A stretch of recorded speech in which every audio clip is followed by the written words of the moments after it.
साल 1520 एक पुर्तगाली यात्री नाम था डोमिंगो पायस पहली बार इस शहर में दाखिल होता है और जो उसने अपनी डायरी में लिखा वो आज भी इतिहासकारों को हैरान कर देता है। उसने लिखा, इस शहर के बाजार में हीरे, मोती और कीमती पत्थर अनाज की तरह टोकरी भर भर के बिकते थे। जैसे आप आज सब्जी मंडी में आलू प्याज खरीदते हैं, वैसे लोग वहाँ हीरे खरीदते थे। ये शहर इतना बड़ा था कि उस वक्त दुनिया में सिर्फ बीजिंग इससे बड़ा था। इसकी आबादी वेनिस से 3 गुना ज्यादा थी और फिर सिर्फ 6 महीने के अंदर ये शहर जलकर खाक हो गया। आज वहाँ सिर्फ पत्थर बचे हैं। ये कहानी है हम्पी की। आज हम चलेंगे उस शहर में जो कभी दुनिया का सबसे अमीर शहर था और समझेंगे ऐसी दौलत, ऐसा वैभव आखिर मिटा कैसे गया।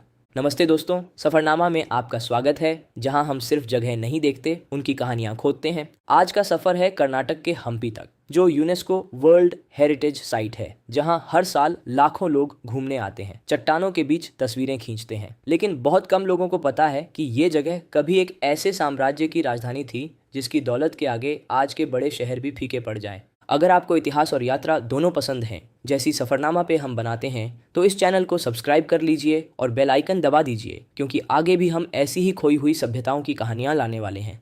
तो चलिए वापस चलते हैं 700 साल पीछे। कहानी शुरू होती है 1336 में, जब दो भाई हरिहर और बुक्क राय ने तुंगभद्रा नदी के किनारे एक नए राज्य की नींव डाली। नाम रखा विजयनगर, मतलब विजय का नगर, सिटी ऑफ विक्ट्री।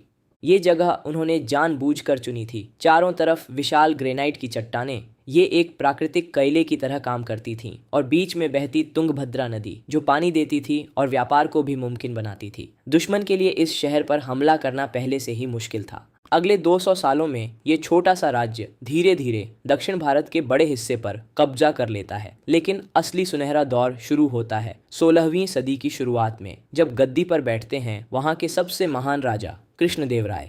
इसी राजा के द्वार में हम्पी या विजयनगर सिर्फ एक राजधानी नहीं रहता, ये दुनिया के सबसे धनवान, सबसे कॉस्मोपॉलिटन शहरों में से एक बन जाता है। अब जरा सोचिए, 1500 ईस्वी, उस वक्त दुनिया में सिर्फ एक शहर था जो हम्पी से बड़ा था, चीन का बीजिंग। इतिहासकारों के मुताबिक हम्पी तब शायद पूरे भारत का सबसे अमीर शहर था और दुनिया का दूसरा सबसे बड़ा। इसकी आबादी का अंदाजा लगाना भी मुश्किल है। इतिहासकार कहते हैं 5 लाख से 6 लाख लोगों के बीच।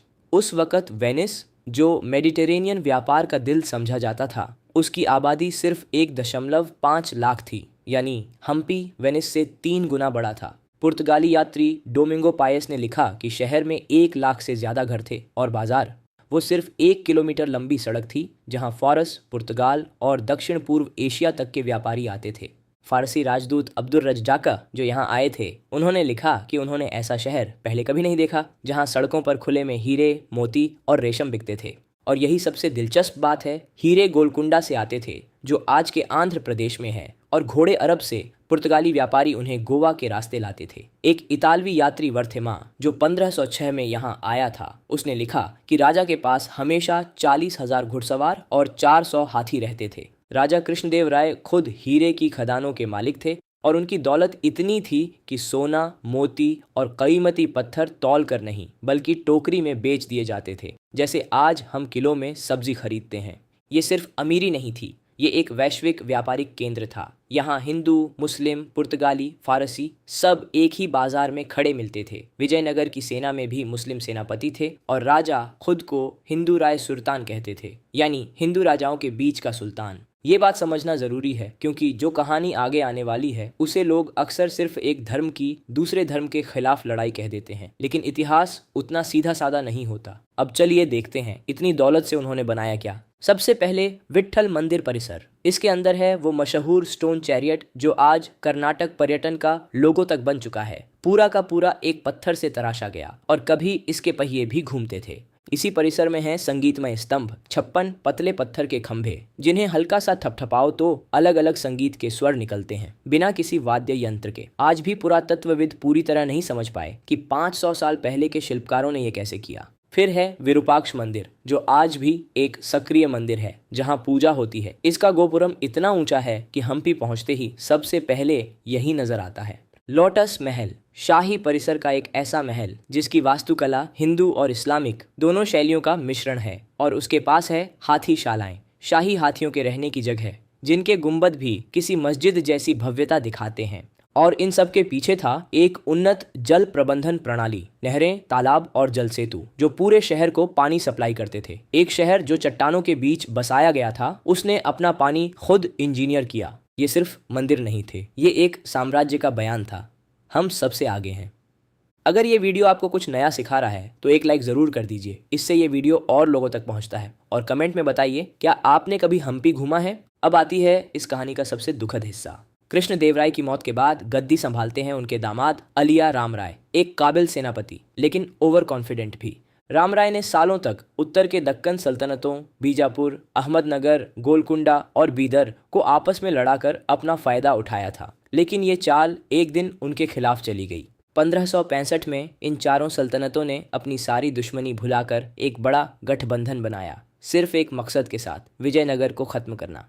23 जनवरी 1565 दोनों सेनाएं कृष्णा नदी के पास तालीकोटा के करीब आमने सामने आती हैं। राम राय, जो तब 70 साल के थे, खुद पालकी में बैठकर अपनी सेना का नेतृत्व करते हैं। शुरुआत में विजयनगर की सेना जीत की तरफ बढ़ रही थी, लेकिन फिर होता है वही जो इतिहास में बार बार होता है। दो सेनापति जो पहले से ही सल्तनतों के संपर्क में थे ने आखिरी वक्त पर पाला बदल दिया। अफरा तफरी में एक तोप का गोला राम राय के हाथी को लगता है, वो नीचे गिर जाते हैं, पकड़े जाते हैं और वहीं युद्ध भूमि में उनका सिर काट दिया जाता है। जैसे ही सेना ने ये देखा, पूरी सेना बिखर गई। राम राय के भाई तिरुमला सेना छोड़कर हम्पी भाग जाते हैं और कहते हैं अपने साथ 1500 हाथियों पर खजाना लाद कर ले जाते हैं। 3 दिन बाद सल्तनतों की सेना हम्पी तक पहुंचती है और जो अगले 6 महीने होते हैं वो भारतीय इतिहास के सबसे विनाशकारी अध्यायों में से एक हैं। मंदिर तोड़े जाते हैं, मूर्तियां तोड़ दी जाती हैं, विट्ठल मंदिर परिसर को आग लगाई जाती है, महलों की लकड़ी की संरचनाएं जला दी जाती हैं, सिर्फ उनके पत्थर के आधार बचे रह जाते हैं जो आज भी वहां खड़े हैं। जो शहर कभी 5 लाख लोगों से गुलजार था, वो चंद ही महीनों में वीरान बन जाता है। अब यहाँ एक जरूरी बात कहना चाहूंगा। कुछ लोकप्रिय विवरण कहते हैं कि पूरा शहर जला दिया गया था, लेकिन आधुनिक इतिहासकार और पुरातत्वविद इस बात पर थोड़ी अलग राय रखते हैं। उनका कहना है कि सबसे ज्यादा विनाश राजमहल क्षेत्र और मंदिरों तक केंद्रित था और ये किसी धार्मिक नफरत से ज्यादा एक राजनीतिक और रणनीतिक फैसला था। सत्ता के प्रतीकों को खत्म करना। इतिहास हमेशा उतना काला सफेद नहीं होता जितना कहानियों में सुनाया जाता है, लेकिन एक बात तो सच है, उस दिन के बाद विजयनगर कभी दोबारा उस शान तक नहीं पहुंचा। साम्राज्य कुछ और दशकों तक चलता रहा, नई राजधानियों से पेनुकोंडा, चंद्रगिरी, लेकिन वो पुरानी बात कभी वापस नहीं आई। आज जब आप हम्पी जाते हैं तो आपको खंडहर दिखते हैं, लेकिन अगर आप ध्यान से देखें तो हर पत्थर में एक कहानी छुपी है। एक ऐसी कहानी जो हमें याद दिलाती है कि दौलत चाहे कितनी भी बड़ी हो, अगर उसके पीछे स्थिरता न हो, एकता न हो, तो वो एक युद्ध भूमि में एक दिन में मिट सकती है। Hampi UNESCO world heritage site है, 4000 हेक्टेयर से ज्यादा में फैली हुई 1600 से ज्यादा बचे हुए स्मारकों के साथ। अगर आप कभी कर्नाटक जाएं तो ये जगह मिस मत कीजिए। ये सिर्फ खंडहर नहीं है, ये एक याद दिलाने वाली निशानी है कि इतिहास कितनी जल्दी बदल सकता है। अगर आपको ये कहानी पसंद आई तो इस वीडियो को अपने उन दोस्तों के साथ शेयर कीजिए जिन्हें इतिहास और यात्रा दोनों पसंद है। और अगर आप चाहते हैं कि हम ऐसी ही खोई हुई सभ्यताओं की कहानियाँ लाते रहें तो सब्सक्राइब कर लीजिए और नीचे कमेंट में बताइए अगली बार किस खोए हुए शहर की कहानी सुनिए।